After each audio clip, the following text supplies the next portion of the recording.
Hi everyone. 27 साल jail में बिताने के बाद जब नेल्सन मंडेला जी जेल से बाहर आते हैं, सबसे पहले वो रंग भेद को इन्फोर्स करने वालों और उनको सपोर्ट करने वालों के साथ एक समझौता करते हैं। बजाय कि उनके बदला लेने के, वो उनके साथ समझौता क्यों करते हैं? क्योंकि उन्हें देखिए मालूम था कि उस टाइम पर देश को सबसे ज़्यादा ज़रूरत है यूनिटी की। अब यूनिटी के लिए ज़रूरी है कि उन लोगों को माफ़ किया जाए जिन्होंने उनके साथ गलत किया।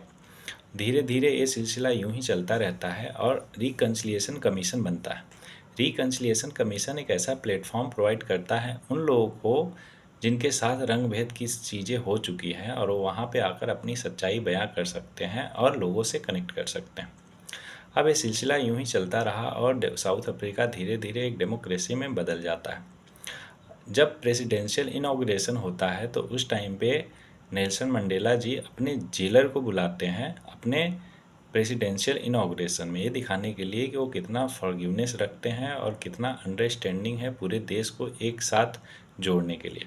सो एवरीवन, इस कहानी से हमें ये सीख मिलती है कि कोई भी इंसान जब इमोशनली मेच्योर होता है ना, इंटेलिजेंट होता है ना, तो उसका पूरा का पूरा ध्यान होता है कंस्ट्रक्टिव वर्क पे, ना कि डिस्ट्रक्टिव वर्क लाइक बदला लेना, रिवेंज लेना, एट्सेट्रा। इमोशनली इंटेलिजेंट इंसान होने के लिए ज़रूरी है हमें अपने इमोशंस को समझना। अब ह्यूमन इमोशन होते क्या हैं?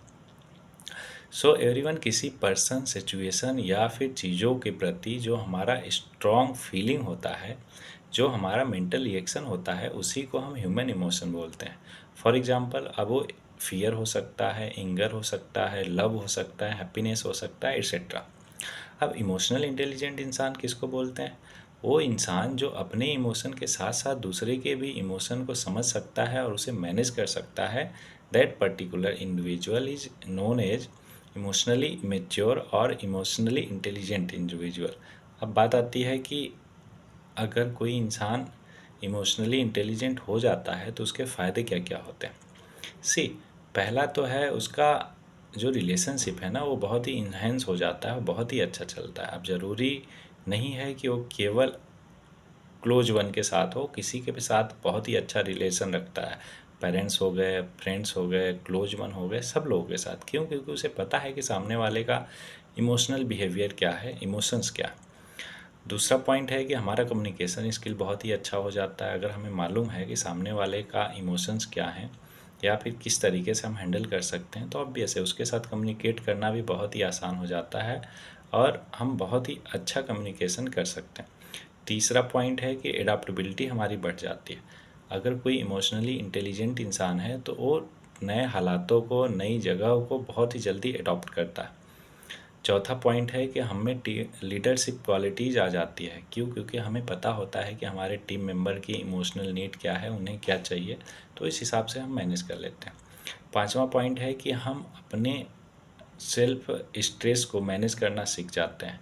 देखिए, स्ट्रेस जो है आजकल डेली का हिस्सा है, राइट? अब इस स्ट्रेस को मैनेज करने के लिए ज़रूरी है हमें कि उसको जानना और उसको ये ऑब्जर्व करना कि आखिर ये स्ट्रेस हमें कहाँ तक इम्पेक्ट कर रहा है, राइट? एक इमोशनली इंटेलिजेंट इंसान होगा तो उसके पास इतना सेल्फ इंट्रोस्पेक्शन होता है कि वो अपने स्ट्रेस को भी बहुत ही आसानी से ईजिली मैनेज कर सकता है।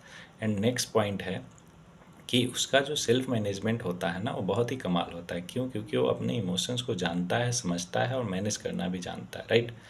ये सारे के सारे बेनिफिट्स है एक इमोशनली मेच्योर पर्सन का, एक इमोशनली इंटेलिजेंट पर्सन का। एवरीवन, इस जर्नी में हम हर एक इमोशन को जानने वाले हैं, उसके प्रोज कॉन्स, मैनेज करना, एवरीथिंग। स्टार्ट करते हैं अपने पहले लेसन से। मिलते हैं नेक्स्ट वीडियो में। Thank you.